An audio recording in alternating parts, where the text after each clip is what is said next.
Hey folks, at the Movies with Film.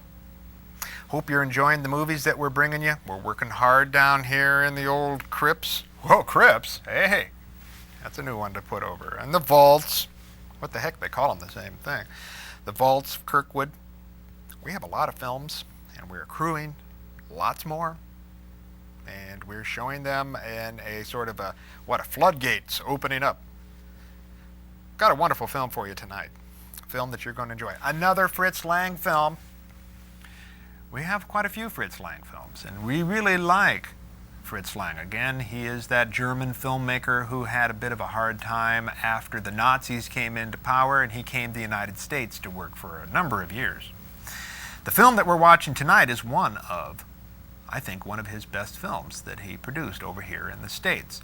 Scarlet Street, 1945. Edward G. Robinson, Joan Bennett, and Dan Duryea. Love Dan Duryea. Okay. This is a remake of a 1931 Jean Renoir film, La Chienne.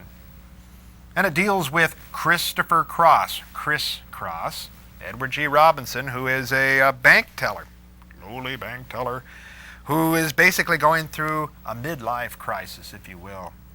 His wife, sort of a stereotypical shrewish woman, doesn't make his life too easy. He wants to be a painter, okay? And again, you got this great division that you find in Fritz Lang's films. Remember in Metropolis, that division between the heart, the hands, and the brains. Thinkers seem to be divided. In this film, Chris Cross is sort of a divided man as well.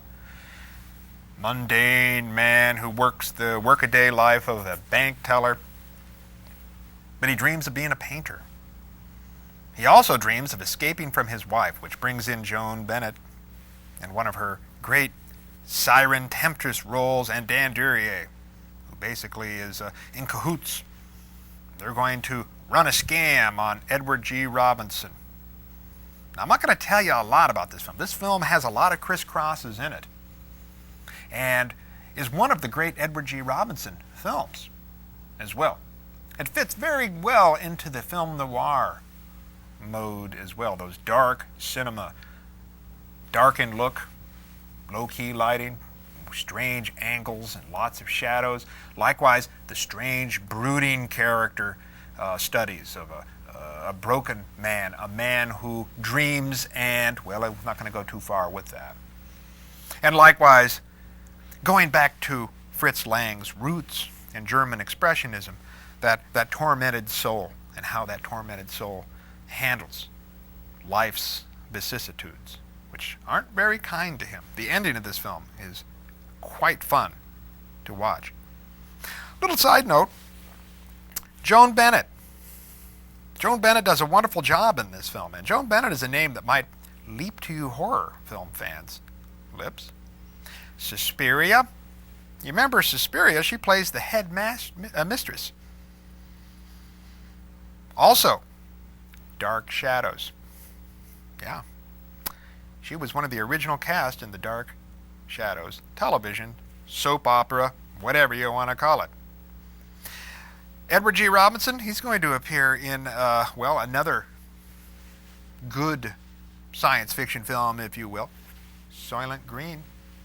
Does a nice job in that. So Edward G. Robinson is not unfamiliar in the kinds of things that we're dealing with here. Scarlet Street.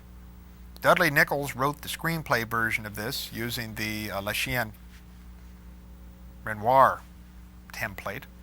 They do a nice translation, if you will, of what Renoir had done earlier. I love this movie.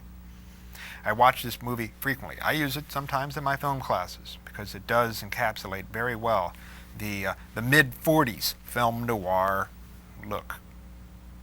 Well, folks, I think you're going to enjoy this movie. I hope that you have some things maybe that you want to talk to me on that email. Please, feel free. Likewise, if you want a copy of our schedule, write us a little note and we'd be happy to do it. Well, Scarlet Street, Fritz Lang, 1945. Roll 'em, Smokey.